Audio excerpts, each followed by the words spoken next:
MSME scheme ద్వారా వాహనాలు తీసుకుని 4 సంవత్సరాల నుండి సబ్సిడీ విడుదల చేయకపోవడం వల్ల రోడ్డున పడ్డ బాధితులను ఆదుకోవాలని కోరుతూ కాకినాడ కలెక్టరేట్ వద్ద మాల మహానాడు ఆధ్వర్యంలో ఎస్సీ ఎస్టీ బాధితులు ధర్నా నిర్వహించారు. ఈ సందర్భంగా మాల మహానాడు జాతీయ అధ్యక్షుడు ఆర్ఎస్ రత్నాకర్ మాట్లాడుతూ గత ప్రభుత్వంలో ఎంఎస్ఎంఈ స్కీమ్ కింద వాహనాలు తీసుకోవడం జరిగిందని, దానికి సంబంధించి సబ్సిడీ ఇప్పటికీ పడకపోవడం వల్ల బాధితులు తీవ్ర ఇబ్బందులు పడుతున్నారని పేర్కొన్నారు. గత ప్రభుత్వంలో ముఖ్యమంత్రి జగన్మోహన్ రెడ్డి సబ్సిడీ మీద ఎస్సీ ఎస్టీలకు వాహనాలు జరిగిందని, అయితే సబ్సిడీ 4 సంవత్సరాలైనా రిలీజ్ కాలేదని, దానివల్ల వాహనాల్ని తీసుకున్న లబ్ధిదారులు తీవ్ర ఇబ్బందులు పడుతున్నారన్నారు. తీసుకున్న వాయిదాలు చెల్లించకపోవడంతో వాహనాలను వెనక్కి తీసుకోవడం జరుగుతుందని, దీనివల్ల వారి కుటుంబాలు రోడ్డు మీద పడుతున్నాయని ఆవేదన వ్యక్తం చేశారు. కూటమి ప్రభుత్వం ఏర్పడి ఏడాది అయిందని, ఇప్పటికైనా సబ్సిడీని రిలీజ్ చేసి బాధితులకు న్యాయం చేయాలని డిమాండ్ చేశారు. లేని పక్షంలో ఎస్సీ ఎస్టీలను కలుపుకుని ఉద్యమాన్ని మరింత తీవ్రతరం చేస్తామని హెచ్చరించారు.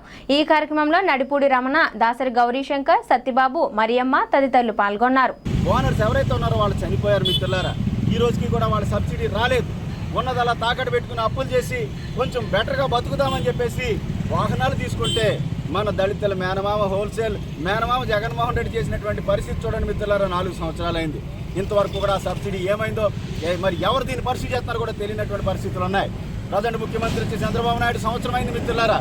చంద్రబాబు గారిని మీకు చేతులెత్తి నమస్కరించి మీకు విన్నవించుకునేది ఒకటే, చంద్రబాబు గారు మా మేనమామ ఎలాగా మాకు న్యాయం చేయలేదు, మీరైనా సరే దళితులకు న్యాయం చేయాలని చెప్పేసి సందర్భంగా వీరి తరఫున నేను మిమ్మల్ని అభ్యర్థిస్తూ ఉన్నాను చంద్రబాబు గారు. మరి మీరు వచ్చే సంవత్సరం అయింది, ఈ సబ్సిడీ మరి ఏమైందో తెలీదు. మీరు ఇలాగే కొనసాగిస్తే రిలీజ్ చేయకుండా ఉంటే అప్పులైపోతారు చాలామంది. నేనే వ్యక్తిగతంగా ఈ అప్పుల బాధ నుంచి రక్షించాను చంద్రబాబు గారు. ఎక్కడైనా సరే మీరైనా స్పందించి వీరందరికీ న్యాయం చేస్తారని చెప్పేసి కోరుకుంటూ doctor Ratnakar, national president for రాక్స్ మాల మహానాడు. ఎంఎస్ఎంఈ స్కీమ్ ద్వారా వెహికల్ తీసుకోవడం జరిగింది. మా జీవితం మీరు ఇచ్చే సబ్సిడీ వల్ల కొంచెం బెటర్ అవుతుందని మేము ఈ లోన్ తీసుకోవడం జరిగింది. కానీ ఇందులో మాకున్నది తాకట్టు పెట్టి లోన్ తీసుకున్న తర్వాత ముందు జీవితం కన్నా ఆ వెహికల్ తీసుకున్న తర్వాత మా జీవితం దుర్భరమైన జీవితం అయిపోయింది. మాకు ఎవరో అప్పు ఇవ్వట్లేదు, వాహనాలు కాపాడుకోవడానికి మీరు సబ్సిడీ ఇవ్వట్లేదు. ఈ సబ్సిడీ కానీ రిలీజ్ చేయకపోతే మా కుటుంబాలతో మేము అందరం చనిపోవాలి తప్ప మాకు వేరే మార్గం లేదండి.